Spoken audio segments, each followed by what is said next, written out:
سلام سلام عمل على متنبرو تخطاتلتي رأينا كمدما إريت 360 سلام أملاح مساهم يكون لما أنتي أب محبرو ميديا أنت لو حافظ بالأرستي استفلالي تحستو نباهم ناب كبرات سماعتنا هيز قريبا له سنة مكتتال أي ترحقو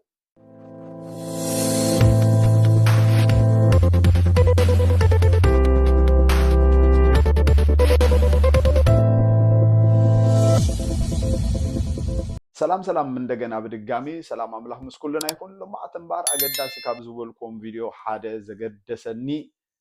أبز حلفة ناي إتيو إرترا كوينات بفلاي كا أبتنا جزي درجي زقبر زنبر كوينات انت عينت عنوت انت عينت سكاي انت عينت مكرا قبل علي حزب إرترا كم زورده بقالع حدا سب زاربالو اسكي نسمعيا قارورانا ناقفا የሚባል ከተማ ኤርትራዊ ወንድ ጠፍቶ ታውቃለህ? ቃሩራና አቅፋ ቤት የሚባል ሶስቱ ቦታዎች ላይ የነበሩ ውጊያ ታስታውሷል? ፊልሙ የለም? በአፋ ቤት ላይ ያለውን ኤርትራዊ ሻቢያ በሙሉ የወጋሁት ነኝ ጨረስኩት ነኝ ውጊያውን የመራሁት። ናቅፋ ላይ ጠቅላላ ያለቀው በኔ እኔ ነኝ አፈርድ የሚያሾኩ የወንድ አልባ ሀገር አድርጊያ አፋ ቤት ይናገራ ናቅፋ ይናገራ ይናገር ዋሾ ፊልሙ ልልቀቀው ወይ ፊልሙ ህዝብ ያልቅስ ወይ ይሳቅ ከሁለት እምበኣር ከም ትሰምዕዎ ዘለኹም እዚ ሰብ እዚ እንታይ እዩ ዝብል ዘሎ ኣብ ዓበትን ናቕፋን ወዲ ዝበሃል ስጋብ ዝሰኣን ንኩሉ ኣነ ጨፍጭፈዮም እየ ዝብል ዘሎ ንኩሎም ኣብኡ ዝነበሩ ኣወዳት ኤርትራውያን ደቂ ናቕፋን ኣፍ ዓበትን ሲ ኣነ ጨፍጭፈዮም እየ ዝብል ኣሎ ኣነ ብጣዕሚ ይገርመኒ እዚ ታሪኻዊ ምስክርነት እዩ መንግስቲ ኤርትራ ነዚ ነገር እዚ ብርእቲ ብመልሓሱ ዝተዛረቦ ስለ ዝኾነ ነዚ ሰብ እዚ ብሕጊ ተሓታቲ ክኸውን ይግባእ ክብል ፈቱ እስኪ ንቀፅል ወይ ስቀርብ ያለቅሳል እረፍ ብያለሁ ኣይሓሰኹን ነቲ ፊልም ክለቆዶ ነቲ ቪድዮ ዶ ትመርትዖሲ ክፍንዎ ዶ ይብላል ቢገርም ጦር ሜዳ እንኳን ስገባ እንደ ሰው ክላሽ ይዘልከባ መንኣስያት ኤርትራውያን ደቂ ኣፍ ዓበትን ናቕፋንሲ ኣነ ወዲአዮም ኣነ ጨፍጭፈዮም ኣብቲ ቦታ እቲ ወዲ ተባዕታይ ዝበሃል ከይህሉ ዝገበርኩስ ኣነ ይብላል ይገርም እዩ ብጣዕሚ ለምንድን ነው ግራውንድ ቴኒስ የሚጫወተው ጠላት ቦምብ ሲወር በግራውንድ ቴኒስ ነው በራስ ቦምብ ነው የፈጀው አንተ ቦምብ ሲወር በራኬት እንዲየመታው ነው ላይ ያፈነዳው በጨረስኩ እኮ ሻቢያ ይገርም እዩ ብጣዕሚ አይድና ፊልሙ አለ እኮ ይሄ ክላይ ሳልተኩስ እንደዚህ በራኬት እንደዚህ ራስን ቦምብ ላይ ያፈነዳው እኮ ሊጨረስኩ ነው ቅንቅና ደሞ ታወራል ይከሪጋ መጣ ብዝኾነ ኩብራት ተኸታተልትና እዚ ሰብ እዚ እንታይ ከም ዝተዛረበ መቸም እንሪኦ ንሰምዖ ዘለና እዩ ናይ ኩሉ ክበፅሕ እቶም ዝምልከቶም ኣካላት ክፍላይ ክሰምዕዎ ሲ ኣብ ፅሑሎም ክብል ደሊ ቀሊል ኣይኮነን ኣብ ገበን ኩናት ተሳተፈ ነይረ መንእሰይ ኣፍ ዓበትን ናቕፋን ዝወዳእኽዎ ኣነ እየ ሓደ መንእሰይ ስጋብ ዘይተርፍ ገይረስ ዘፅነትክዎ ኣነ እየ ይብላሉ ስለዚ እዚኣ ናብ ዝምልከተ ኣካል ክትበፅሕ ፅቡቅ እየ ይብል እስኪ ንቀፅል ናብ እቲ ዝቕፅል ቪድዮ ኣብ ማሕበራዊ ሚድያ ብጣዕሚ ኣዘራረቢ ኮይኑ ዝወፀ ድማ ኣብ ሞንጎ ኤድሞንድን ማርያማዊትን ዝተገብረ ቃለ መሕትት እዩ እስቲ ንከታተል ላንቺ የምጠይቅሽ ህዝብ ለህዝብ ለማቀራረብ ነገ ጧት አንቺ ወደ ኤርትራ ግብዣ ቢቀርብልሽ ትሄጃለሽ አትሄጂም የሚል ጥያቄ አለኝ ምክንያቱም ይሄ ግለሰብ የሰራው ስራ ቀደም እንዳልነው ህዝብ ለህዝብ ለማቀራረብ ነው እኔም ብጋበዝ የደህንነት ዋስትና ከሰጡኝ እሄዳለሁ ዋው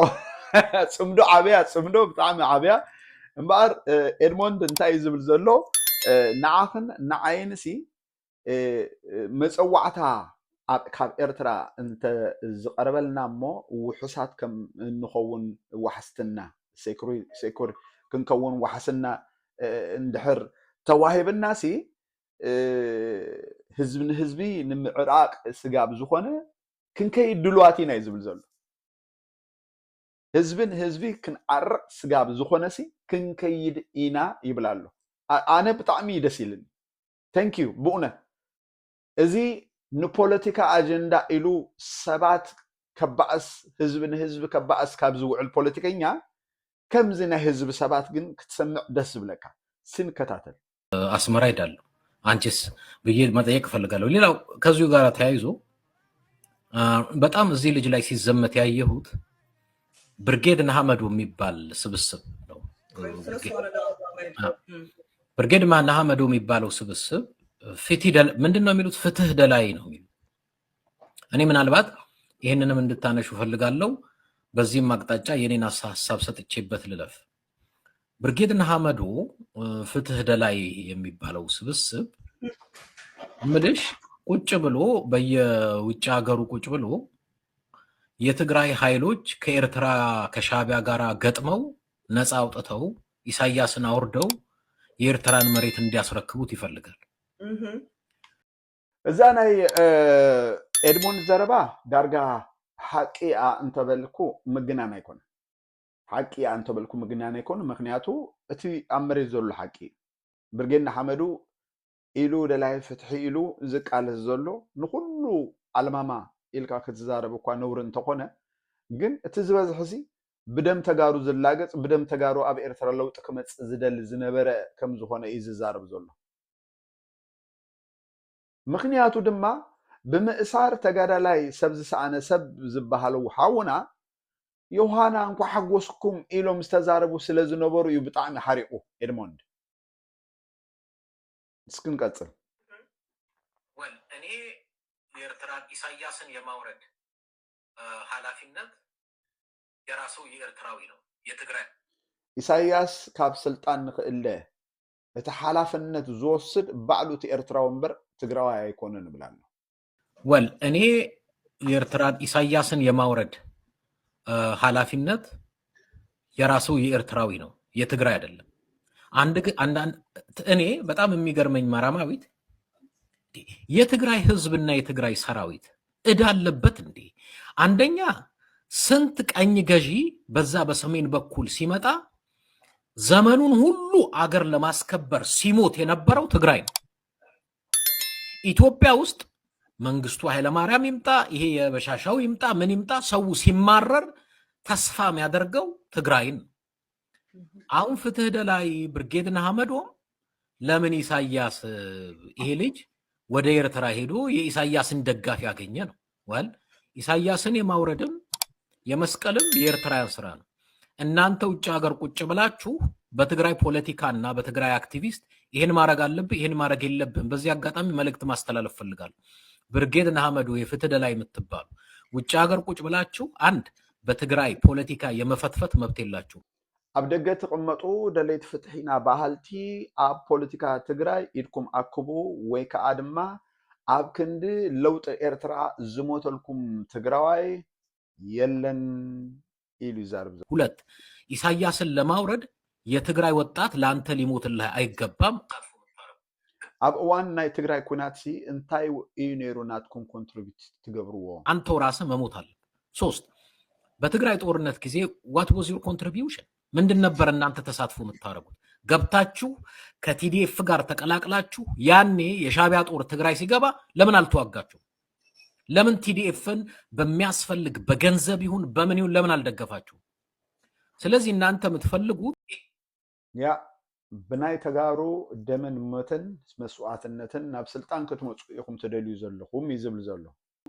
በትግራይ ላብ እናንተ ወደ ስልጣን መውጣት ነው። ይሄ የማይሆን ነገር።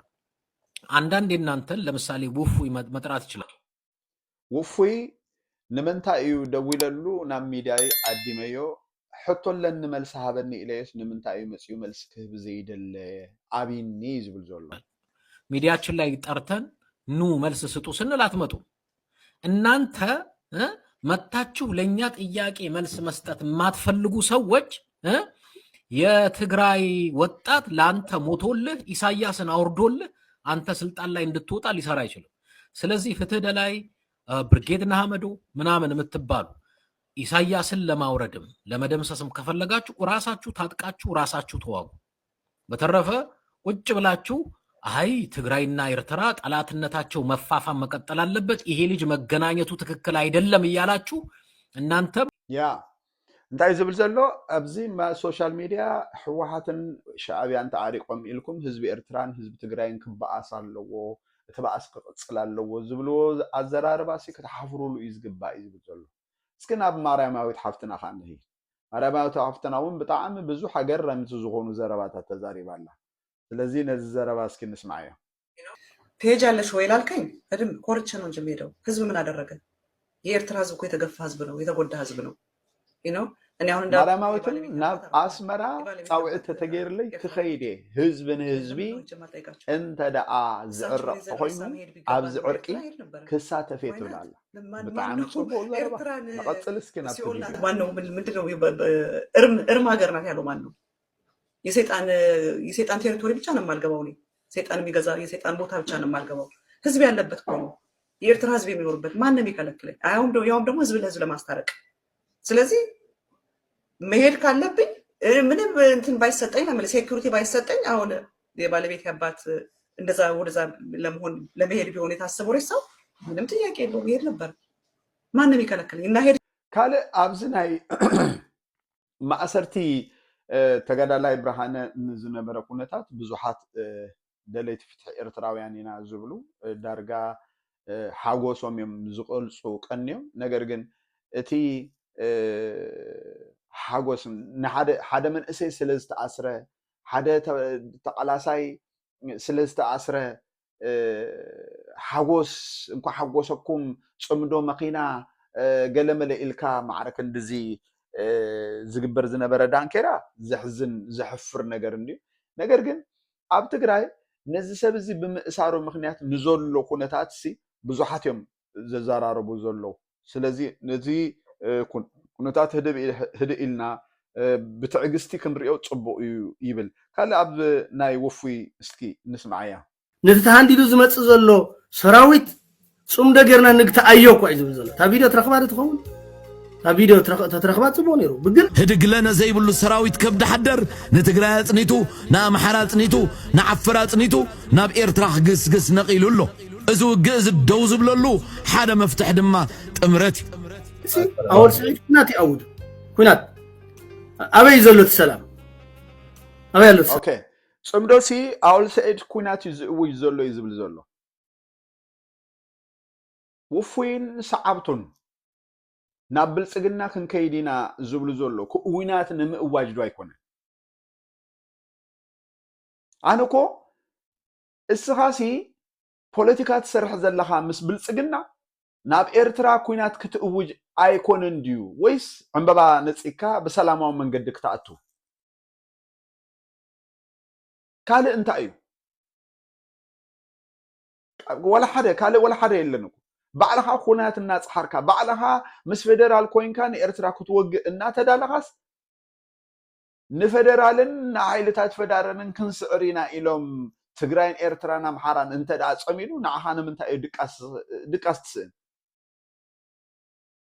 እሱ እኮ እዩ ዝገርመኒ ንዓይ እዚ ፅምዶ እዚ ኣብ ኤርትራ ከይበፅሐስ ኣብ ትግራይ ክነምኩኖ ኢና ዝተሃንዲዱ ዝመፅእ ዘሎ ሰራዊት ናይ ኢትዮጵያ እዩ ዝብል ዘሎ ሞ ዝዳ ኩናት እኮ ሰላም እኮ ይኮነ ኦልሬዲ ኦኬ ኣብዚኣ ብፍላይ ንትግራይ እውን ዝሓሊ እንዲ ዝመስል هو نتجراي زحلي يزمسل جن نتجراي حليني حاليو تجراي زبجسو حاليو تجراي مسرت زجبرة بوليتيكات تتسرح تمالي جونوسايد تفتشيمو ويو بأبي أحمد زبالكايو هز تجراي أنتينكا